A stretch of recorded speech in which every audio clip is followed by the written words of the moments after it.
Survival of the Thickest had a well-received, bingeable first season, but I don't think season 2 quite hit the same, so let's discuss. If you are not familiar with Survival of the Thickest, it is a Netflix sitcom. I'm pretty sure to be considered a sitcom, from the mind of Michelle Buteau. She plays Mavis, who is a stylist in New York, up and coming, trying to get her business off the ground. Now, in the first season, there was a hell of a lot going on. Mavis caught her man cheating. She had to move in with this weirdo roommate. She met a fine Italian man named Luca. They started dating. And then she spun the block and got engaged to her ex. And she broke Luca's heart in the process. Her best friend Kahlil was coming out of his fuck man phase, because he doesn't like to be called a fuck boy. He was growing, he was becoming an adult. He was learning to date seriously, but then he broke up with his girl. And then her other bestie, Marley, had just discovered that she was a little bit more than bisexual and probably liked girls a little bit more than she thought initially. Hey y'all, it's Nate. Welcome back to my little corner of YouTube. This video will contain spoilers for Survival of the Thickest season 2, the entire season. So if you haven't seen it yet and you do not want spoilers, save this video and come back after you do. You are about to hear my thoughts on season 2, but of course I want to hear yours, so feel free to drop your thoughts below if you do want to participate in the conversation, and give this video a like before you go so I know you enjoyed it. If you want to keep the conversation going after this video, feel free to head on over to my Discord server. It's a place for us to chit chat outside of YouTube, and it's free, so why not? The link is in the description box. Now, the fact that I am covering this show is such a full circle moment. Way back in the old timey days of my YouTube channel, I used to have this Google form where people would, and I use people very loosely, would send in suggestions on videos that they wanted to see. And only one person ever sent in a suggestion. Shout out to that one person. I don't know if you're still here, but we locked in. Someone suggested that I cover Survival of the Thickest, the first season, and that's actually how I ended up finding out about the show, and that's why I watched it. I never covered it, but I did watch it and I loved it. I thought it was great. I binged it in like a day. So when I saw that season 2 was coming out, I already knew that I wanted to talk about it. Now, this isn't something that I picked up on in season 1, and I'm not even sure if they were trying to make this comparison in season 1, or even if they're trying to make it in season 2 and I'm just incorrectly picking up on it. But I see a lot of inspiration from Insecure in Survival of the Thickest, particularly in season 2 of Survival of the Thickest. Mavis is basically the thick Issa, and then they just added a little bit more gay to the show. It's basically like a reskinned Insecure for all of my gamers out there. Like, same situations, basically. I really saw it this season when they went to the Afropunk festival, and then they had Anderson .Paak there who was performing. It immediately made me think back to Issa's block party in Insecure when she had Vince Staples there. I was like, oh, this is kind of like the same situation. Antics happening throughout the day, that kind of stuff. And I don't know exactly how to explain this, but it's a TV show that also has a message in it, which I grew up on black sitcoms, and black sitcoms do that a lot. I don't know if the white people be doing that. I don't really know if y'all do that with y'all sitcoms, but black sitcoms, 9 times out of 10, they're gonna put a message in the episode. There's that episode of Fresh Prince, the one where Will's dad comes back in town, and then Will gets all excited, and he's like, oh, I planned all this stuff. And then at the end of the episode, his dad is like, ooh, I'ma head out. I'm gonna be a better father than he ever was. And I sure as hell don't need him for that, because ain't a damn thing he could ever teach me about how to love my kids. How come he don't want me, man? The message in that was, well, there are several messages in that. If I ever need to get a good cry, I always watch the episode, because you could just see the hurt in Will's eyes, like actually. And the lesson is, love the people who love you back, Love the people who love you. Uncle Phil was there. He'd always been there. He was always gonna be there. His dad, not so much. And I never watched A Different World or Living Single. I don't know why those didn't come up. I guess Fresh Prince was more kid-friendly, probably. But I'm sure they had messages as well, especially A Different World. I know A Different World has some messages in there. Then there's the Parkers, Nikki Parker, who, funny enough, was also in the fashion industry and also a plus-size woman. Tons of messages on racism, plus-size positivity, not chasing a man who don't want you. Tons of messages in that series. So please hear me and understand that I say when I understand a black sitcom having a message, I get it. I know that that's what we do. However, I do have some thoughts and feelings about season 2 of Survival of the Thickest. Why does the show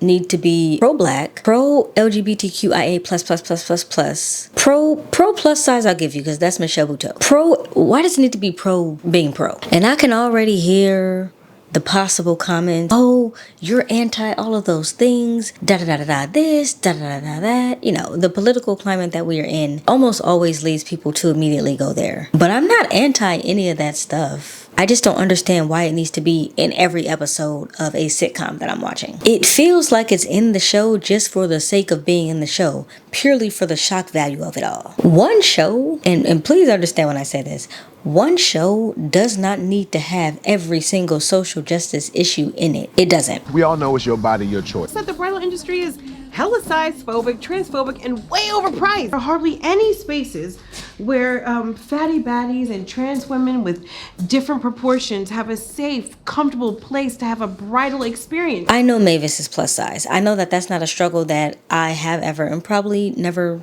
will have to face. I'd probably have to put in a lot of work to become a plus size person. I get it. I'm petite. But what was the point of having a back fat protest? Hey, Where you going? Where you going? Our back fat got no place to go. Is this some sort of protest? As far as storylines go, what did that do to progress the season? I think it more so pointing out the obsession that we have with virility and wanting everything to go viral, because her first thought was not, damn, maybe this designer isn't just for me. It was, I'm gonna go do a protest and I'm gonna make a video about it and I'm gonna go viral. Why? And actually the lesson in that ended up being how going viral can actually backfire. And then we have Peppermint's wedding, which, if I'm being honest, I didn't think the wedding needed to be in there at all, but okay, I'll give you the wedding. We're gonna, we're trying to normalize trans people being married, trans people being happy. Okay, I'll give you that. But why was there a ballroom at the wedding? I watched the episode twice just to kind of see, man, what are my feelings around why ballroom is in this episode? What is the real issue that I'm having with it? And when I watched it back the second time, I noticed something that probably I picked up on the first time only subconsciously. And that's that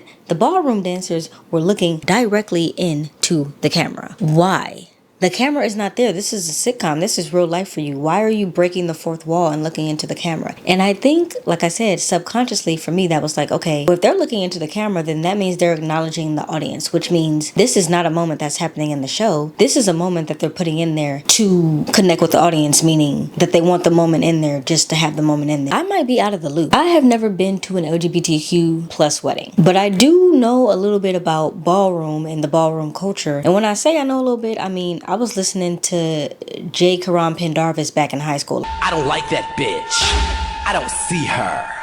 Bitch, bitch, bitch, bitch. You don't really know who that is unless that's something that you intentionally seek out. I knew ballroom before Renaissance, before Beyonce kind of made it more of a I don't want to use mainstream, but more of a mainstream thing. I understand the significance of ballroom in gay culture. What I don't understand is the significance of it being in Survival of the Thickest, in the way that it was put in. Had it been an event that they were doing at the club or something, I would have been like, okay, ballroom makes sense in the context of this event. But in the wedding, it just felt misplaced. As a lover of the art form, it was amazing. As a lover of Survival of the Thickest, it didn't need to be in there. And why the hell was Lil Nas X the officiant? And also the call out of White Freddie for not letting Mavis style Anderson .Paak. I didn't like that either. We were in a beautiful black space, and he's a black artist, and I'm a black artist. And White Freddie didn't even want to give me the opportunity to prove myself. How crazy is that shit? Sometimes you just gotta take a piece of the motherfucking pie and stop waiting on motherfuckers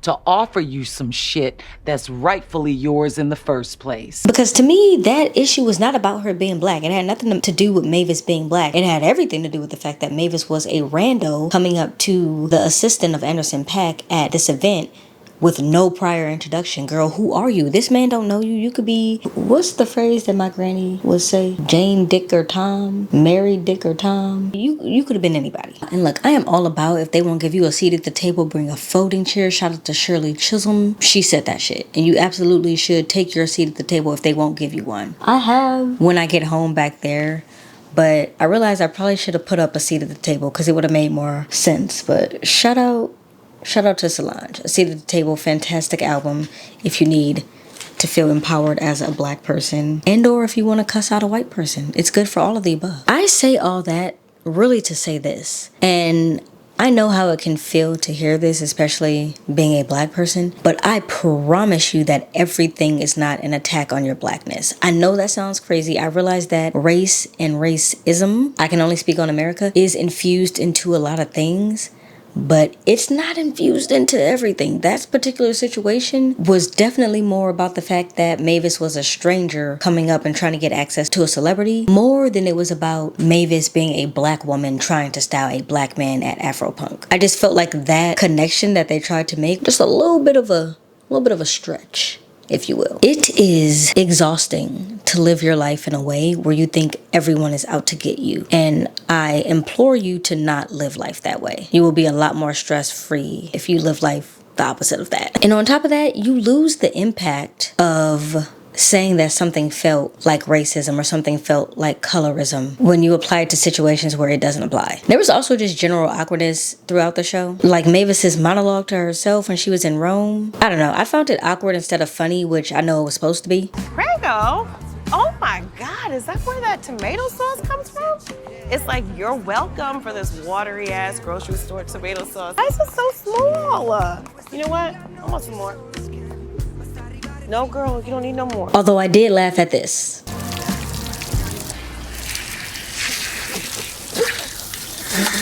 That was refreshing.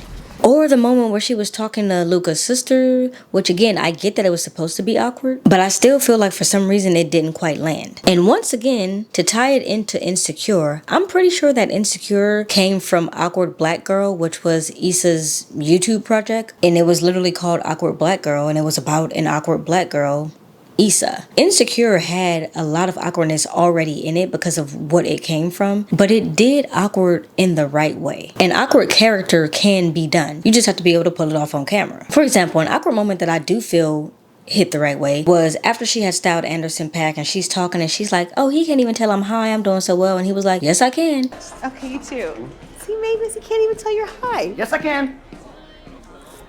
That was awkward, but it hit. Like, it was funny. It landed. And look, I'm no comedian. Michelle Buteau is the comedian here, so she probably understands, not probably, she does understand way better than me how to make a joke land, the timing, and all of those things. But I'm just saying as a viewer how it read to me, a novice who doesn't write jokes and doesn't know anything about comedic timing. And really doesn't know much about acting, if I'm being honest. Another awkward moment that hit when she was about to have sex with Officer Longstroke, aka Trey, and she took out the pepper spray that she thought was a prop, but it turned out to be real. She pepper sprays him in the face. It ends up blowing back, hitting her in the face. That was an awkward, funny moment. To me, those two moments that I just gave examples of are Mavis, the character, being awkward versus Michelle Buteau reading as awkward, if that makes sense. On that note though, the entirety of episode 2 was a fever dream. I still don't know if half of that stuff even happened. Was Kahlil just mad high and imagine all that? On a side note, this girl is me at every event possible. I'm always gonna love a girly pop fairy princess moment. Out of everyone this season, Marley had my favorite storyline. So Tasha Smith is back playing Tasha Smith. Come with me. Who are you? Your worst nightmare if you don't move your ass right now. Get your ass up. And she's always gonna deliver. Of course, to bring it back to Insecure, Marley to me is the Molly of Survival of the Thickest. Mostly because she's the friend with a good job. She's in finance, she seems well paid, and she seems to have it all together. But you know, her love life don't be coming together all the time. Just like Molly's never could seem to quite come together. Now, Marley ends up in a it's getting serious relationship with a political figure. And I love seeing her happy and in love. She looks genuinely happy with this girl. This girl can match her energy. She's picking up what Marley is putting down. They have good banter. They locked in. They right here. And I love seeing her happy like that, especially because she has, you know, that tough exterior. Really, that Tasha Smith kind of seems like she has in the roles that she plays. She ends up being so happy that she cries one night after having sex because she's just so happy in this moment in this relationship. And it's like, damn, I have never felt bliss like this. Love to see it, Marley. So really, I'm rooting for them. I can't say the same about Mavis. I go back and forth on if I'm rooting for her and Luca or not. Because if I'm being honest, I don't know if I like the fact that Mavis only decided to go back to Luca after she tried it again with her ex and then realized, oh no, he's not the one I want. Mind you, she took it all the way and got engaged to her ex. Luca is such a sweet guy and I want better for him. And I don't know if Mavis is better for him in this given moment. And I agree with his sister. I hope she cooks as well as she lies. Because this is all a distraction from the fact that you can't really trust her. Now, they do end up attempting to spin the block again at the end of the final episode. Or at least that's how it reads, is that they're going to try again. And I don't know, like I said, I like them together, but Mavis has a whole lot going on. She out here making homemade lemon bars for one night stands. She's sleeping with strippers. She bringing them back to her house. They making her lemon bars. She's bringing them to weddings as guests. She had a pregnancy scare. She might want to get a donor because she realized after having that pregnancy scare that she does really want kids. I mean, she just out here, she got a whole lot going on. But Luca did move to New York, so maybe they have a chance of making this thing work. I do love that Mavis is always always going to be unapologetically Mavis. I don't know why she was out here yelling at the bar that she has a right to get dick down. I mean, I just want to get dick down. It's my right to get dick down. But we're going to put a pin in that. We're going to put a pin in that. Completely unrelated, I also want to point out that I make this same noise when I eat, and my man makes fun of me for it.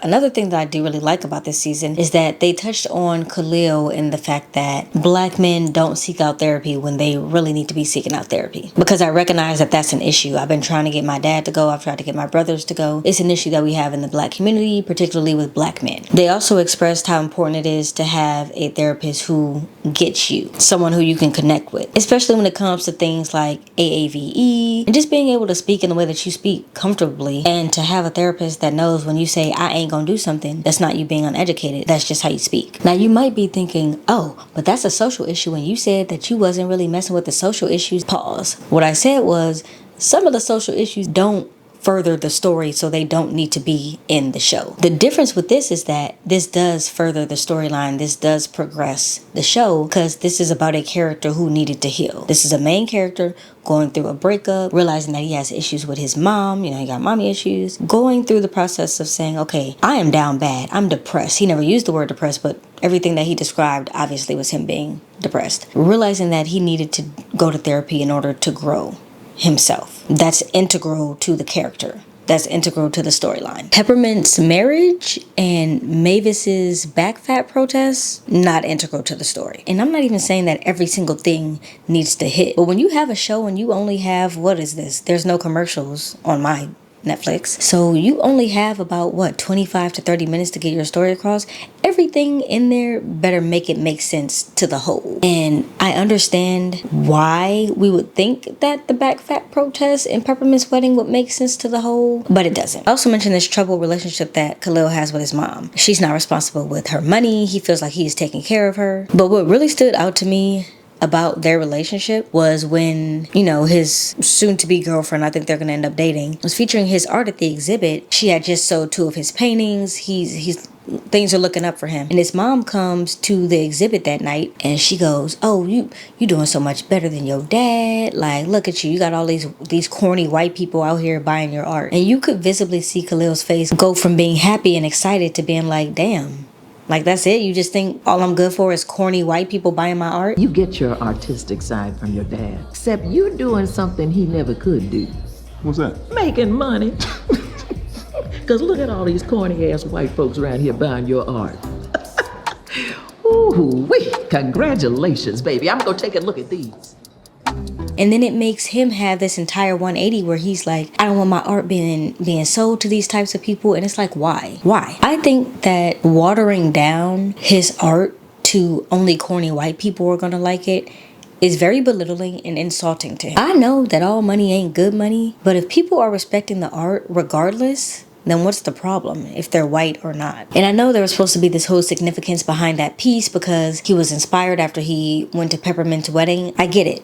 You're an artist and you're sensitive about your shit. But I just didn't understand why it had to be this whole, a white man bought my art for $30,000. Someone who loved your art bought it for $30,000, period. That's it. I did really love the music from this season. I heard a lot of good music. I obviously don't remember all the music from season 1, so I don't really remember if that was like hitting like this, but music this season was top notch. The first episode starts off with Chloe Bailey's surprise. You say that you could just stay up and eat it all morning and into the night. I don't really listen to Chloe and Halle, so I didn't grow up listening to them when they were kids, so I don't really have this connection of like her being a kid. I think a lot of people who are and have been fans of her and her sister kind of have a hard time listening to her make sexually charged music or sing sexually charged lyrics because I don't have that connection to her as a kid. She a grown-ass woman right now, and that's how I see her. I like Surprise. I like a few more of her kind of sexually charged songs, so I loved hearing that. I heard Best Part by her. I think is that Daniel Caesar in that song? I forget who else is in that song. It might be Daniel Caesar, but I loved hearing that. I think there was some Ashanti in some of the episodes, so whoever did the music,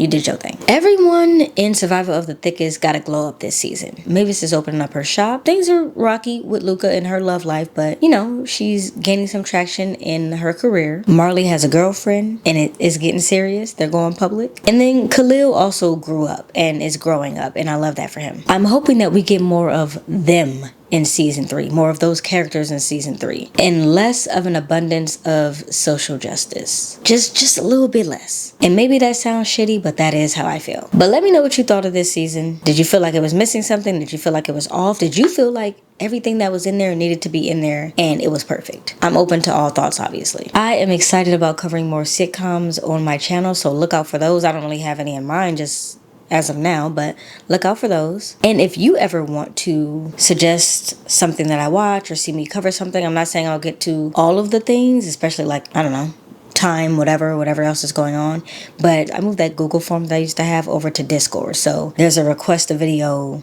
section in Discord where you can request a video. I'll specifically link that below. Until the next video, I'll see y'all later. Bye. Oh, this is great. I'm about to play my favorite game, Battery Roulette, because that battery's charged and this one might die. So let's see if we get through it. Okay. No, my computer trying to restart. Girl, no, not now. You should have restarted last night. My little humidifier on. Oh, that was great too. I need to get a massage. She's picking down what Marley's putting. No, she's picking down. Girl, I got all kind of pop-ups. That's crazy. Can y'all not pop up while you literally see me on the computer? Thanks. Don't show me another pop-up, please. Imagine my mic stop recording. Ooh, pull it off on character. Ooh, my battery's about to die. Hold on, y'all. I was about to say Luca.